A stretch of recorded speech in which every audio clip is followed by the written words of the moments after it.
세상에는 모순적인 나라들이 많습니다만 그 중에서도 이탈리아만큼 경제학자들을 당황시키는 나라는 드물죠. 이 나라는 현재 선진국이 마주할 수 있는 거의 모든 경제적 난제들을 동시에 안고 있으면서도 어떻게든 그 모든 것들을 해결해 나가고 있기 때문입니다. 오늘 우리가 살펴볼 이탈리아의 경제 이야기는 단순한 한 나라의 성장과 침체를 다룬 것이 아니라 미래 우리 경제가 어떤 모습일지를 보여주는 놀라운 사례 연구입니다. 세계에서 가장 무거운 국가 채무를 짊어지고 있으면서도 인구는 빠르게 늙어가고 있고 젊고 유능한 인재들은 하나둘씩 다른 나라로 떠나가고 있죠. 게다가 지역 간 경제적 불균형은 심각한 수준이고 성장률은 바닥을 기고 있으며 세금 징수마저 제대로 되지 않고 있습니다. 한때 세계를 이끌었던 그들의 산업들은 이제 글로벌 경쟁에서 뒤처지고 있고 세계화의 거센 물결과 무역 분쟁 그리고 각종 제재 조치들까지 견뎌내야 하는 상황이죠. 더 놀라운 점은 이런 문제들 대부분이 지난 20년 동안 계속해서 이탈리아를 괴롭혀온 고질적인 것들이라는 사실입니다. 그래서 이 나라는 무려 15년 동안이나 경제 침체의 터널에서 벗어나지 못하고 있죠. 그런데 한편으로는 경제가 회복 조짐을 보이고 있다고 하면서 다른 한편으로는 유럽연합에서 가장 높은 빈곤율을 기록하고 있다니 정말 아이러니하지 않습니까? 독일, 프랑스와 함께 유럽연합 전체 경제 생산의 절반 이상을 담당하고 있는 이탈리아는 그 자체로도 충분히 인상적인 규모를 자랑합니다. 유럽연합은 전 세계에서 두 번째로 큰 경제 규모를 형성하고 있으니까요. 그런데 정부가 공식적으로 인정하는 수치보다 이탈리아의 실제 경제 규모는 훨씬 더 클 가능성이 높습니다. 최근 몇 년 동안 지하 경제가 전체 경제 생산의 4분의 1을 차지했다는 통계가 나왔거든요. 대부분의 사람들이 생각하는 것처럼 이게 모두 마피아나 조폭 때문이라고 생각할 수도 있겠지만 실상은 훨씬 더 복잡하고 흥미로운 양상을 보여줍니다. 세계에서 가장 빠르게 성장하던 선진국 중 하나가 어떻게 해서 거의 하루아침에 성장을 멈춰버렸을까요? 그것도 한 번이 아니라 3번씩이나 말이죠. 이 과정에서 이탈리아는 무엇을 제대로 해냈고 어디서 실수를 저질렀을까요? 실제로 이 나라의 경제 침체에 대한 책임은 누구에게 있는 것일까요? 이탈리아만의 독특한 형태의 파괴적 불균형은 어떤 영향을 미쳤을까요? 그리고 이 나라의 경제 모델이 지난 10년 동안 명목상 경제 생산량의 약 20%를 잃어버린 전반적인 쇠퇴와 과연 양립할 수 없는 것일까요? 역사를 되돌아보면 이런 현상이 이탈리아에게는 전혀 새로운 일이 아니라는 사실을 알 수 있습니다. 오늘날의 경제 상황은 2차 대전 이후 이 나라에서 반복되어 온 패턴의 연장선상에 있다고 볼 수 있죠. 수십 년간의 급속한 성장기를 경험한 뒤에는 거의 완전한 정체기, 심지어는 마이너스 성장을 기록하다가 다시 성장세로 돌아서는 사이클을 반복해왔거든요. 네덜란드와 영국이 세계적인 식민 제국으로 부상하기 전까지 이탈리아는 역사적으로 유럽에서 가장 강력한 산업 경제국이었습니다. 그 이후에도 프랑스와 독일 같은 다른 주요 유럽 강국들보다 산업화 속도가 더뎠음에도 불구하고 이탈리아는 다양한 형태로 수천 년 동안 유럽 경제 상위 5위 안에 자리를 지켜왔죠. 북쪽으로는 산맥이 천연 방벽 역할을 해주고 다른 모든 방향으로는 지중해에 쉽게 접근할 수 있어서 어업과 무역에 유리한 지리적 조건을 갖추고 있었거든요. 이런 조건들이 자연스럽게 문명의 번영을 가능하게 했고 이는 기원전 500년이나 오늘날이나 마찬가지입니다. 현재의 이탈리아 경제는 사실상 2차 대전 이후부터 시작되었다고 봐야 합니다. 미국 정부의 지원과 감독 하에 전시 산업이 민간 산업으로 전환되면서 말 그대로 폐허에서 국가 재건이 이루어졌거든요. 미국은 마셜 플랜을 통해 서유럽 재건에 수십억 달러를 투입했는데 이는 1950년대 정부 예산에서 수십억 달러가 정말 큰 돈이었던 시절의 이야기입니다. 이런 지출의 동기는 부분적으로는 미국 산업 부문에서 생산되는 모든 상품들을 구매할 수 있는 새로운 고객층을 만들기 위한 것이었지만, 대부분은 소련에서 퍼져나가는 공산주의 영향력을 차단하기 위해 강력한 종속 동맹국을 재구축하려는 목적이었죠. 미국은 중국에서 나오는 공산주의 세력 확산을 막기 위해 한국과 일본에서도 비슷한 재건 노력을 펼쳤습니다. 처음부터 이상적인 상황은 아니었지만 이런 재건 노력들은 장기간 지속되는 성장의 발판이 되었습니다. 하지만 표면 아래에는 여전히 정치적 긴장감이 존재했고, 1980년 볼로냐 기차역 폭탄 테러와 같은 매우 심각한 국내 문제들을 야기했습니다. 이 테러 사건은 오늘날까지도 유럽에서 발생한 가장 치명적인 테러 중 하나로 기록되고 있죠. 이런 정치적 긴장감은 여러 면에서 국가의 다른 경제 문제들의 원인이 되기도 했고, 동시에 다른 경제 문제들로 인해 더욱 심화되기도 했습니다. 경제 생산 수치만 놓고 보면 이탈리아가 매우 잘하고 있는 것처럼 보이지만, 주요 개발 프로젝트에 자금을 대기 위해 많은 빚을 지는 것만으로도 경제 성장을 이루어내는 것은 상대적으로 쉬운 일이었습니다. 특히 세계의 주요 강대국이 공산주의 확산을 막기 위해 기꺼이 돈을 빌려줄 의향이 있는 상황에서는 더욱 그랬죠.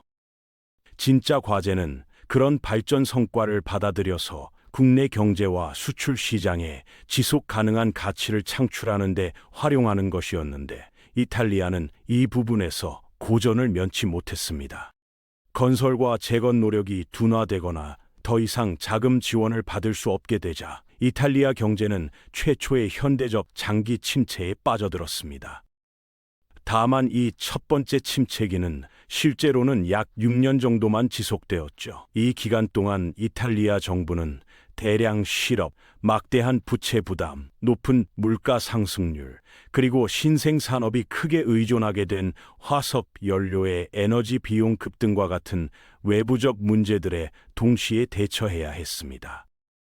지금처럼 살기 좋은 상황은 아니었지만, 경기 침체는 국가가 정책 방향을 바꾸고 원래 문제를 일으킨 산업들을 축소할 수 있는 좋은 기회가 되기도 했습니다. 첫 번째 침체기에는 정확히 그런 일들이 일어났죠. 이 나라는 단순히 인프라를 구축하는 데에서 벗어나서 그 인프라를 활용해 전 세계에 판매할 수 있는 제품들을 만드는 데 주력하며 구조 개편을 단행했습니다. 또한 중앙은행의 독립성을 부여하는 개혁을 시행해서 물가 상승을 억제하기 위해 금리를 인상할 수 있도록 했죠. 동시에 물가 연동 임금제에 대한 법률이 완화되었습니다. 임금 물가 연동이라는 것은 오늘날에는 그다지 일반적이지 않은데, 주로 이런 제도가 시장에 문제를 일으키기 때문입니다. 하지만 임금 물가 연동은 고용계약서에 명시된 내용과는 달리 임금이 무조건 물가 상승률에 따라 자동으로 조정된다는 규칙이었죠. 겉으로 보면 이건 공정해 보입니다. 물가 상승률이 높다면 근로자들이 원래 급여에 동의했다는 이유만으로 실질적으로 적은 급여를 받는 것은 옳지 않을 테니까요. 왜냐하면 같은 금액으로 훨씬 적은 것들밖에 살 수 없게 되니까 말입니다. 하지만 문제는 자동 임금 연동 제도가 경제학에서 가장 위험한 과정 중 하나인 임금 물가의 악순환을 가속화한다는 점이었습니다. 물가 상승률이 높으면 근로자들은 필요한 상품과 서비스의 가격 인상에 발맞춰 더 높은 임금을 요구하게 됩니다. 기업들이 더 높은 임금을 지급하는 데 동의하면 수익성을 유지하기 위해 제품 가격을 인상해야 하고, 이런 가격 인상은 다시 한번 더 큰 물가 상승을 초래하게 되죠. 많은 경제가 이런 상황에서 살아남는 한 가지 이유는 물가 상승이 발생하는 시점과 사람들이 더 높은 임금을 요구하는 시점 사이의 시간차 때문입니다. 물가 상승률이 낮으면 많은 사람들이 자신의 임금이 따라가지 못하고 있다는 사실조차 깨닫지 못할 것입니다. 이는 그들에게는 끔찍한 일이지만 경제 전체를 안정화시키는 요인으로 작용하죠. 당시 이탈리아처럼 임금이 자동으로 물가 상승에 따라 조정된다면 임금 물가 나선 현상이 훨씬 더 빨리 진행되고 이를 바로잡는 것이 훨씬 더 어려워집니다. 이런 침체기는 이탈리아에게 의심할 여지 없이 고통스러운 시기였지만 몇 가지 필수적인 변화들을 강요함으로써 이탈리아는 전 세계적으로 그리고 역사상 가장 빠르게 성장하는 경제 중 하나로 다시 부상할 수 있었습니다.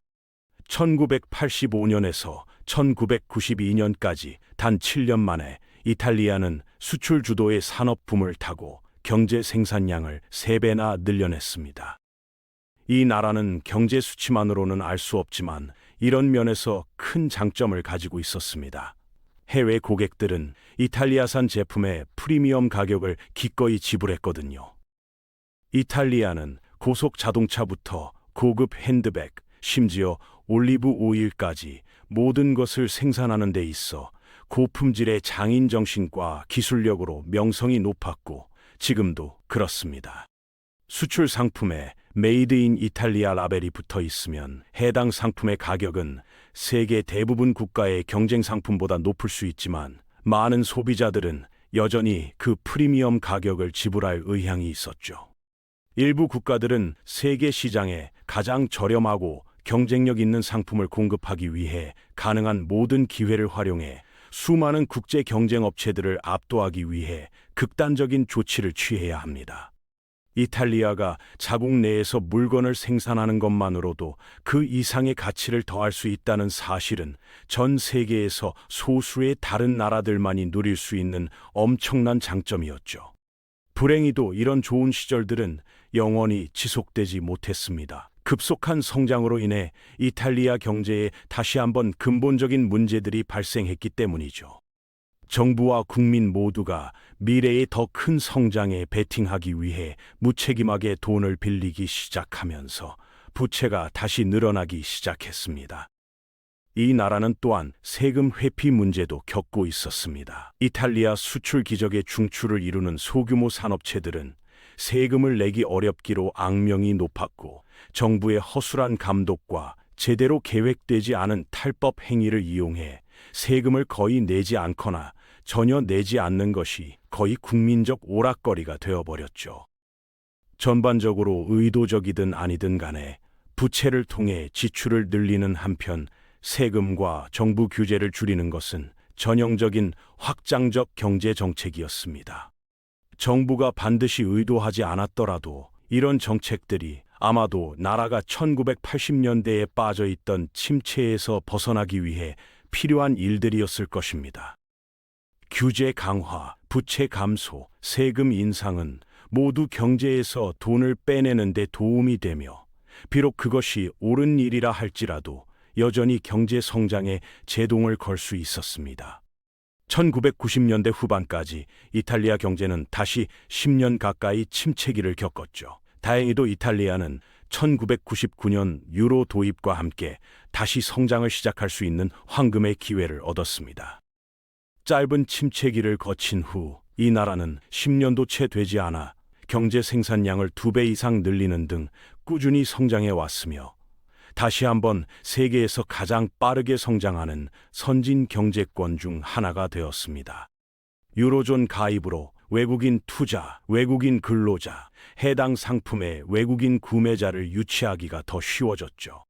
무역 상대국들 역시 그 악명 높게 불안정했던 시대의 외환 위험에 대해 걱정할 필요가 없어졌습니다. 유로존의 이점들은 이탈리아 제조업의 전반적인 발전과 관광 같은 산업의 성장과도 일치했습니다. 그러다가 물론 이 나라는 글로벌 금융위기와 유로존 위기에 타격을 입었고 그 이후로 또다시 침체기에 빠졌죠. 다만 이번에는 10년도 채 지속되지 않고 지금은 거의 15년 동안이나 지속되고 있습니다. 이탈리아의 독특한 경제 호황과 침체에 대한 자세한 내용을 오랫동안 탐구한 이유는 이탈리아가 다시 같은 일을 할 수 있을까 하는 당연한 의문이 제기되었기 때문입니다. 당연히 미래를 예측할 수 있는 사람은 아무도 없고 경제학자들도 마찬가지죠. 하지만 역사가 반복된다면 이탈리아는 이 기묘한 경제 생산의 계단식 상승을 한 단계 더 올라갈 때가 된 듯합니다.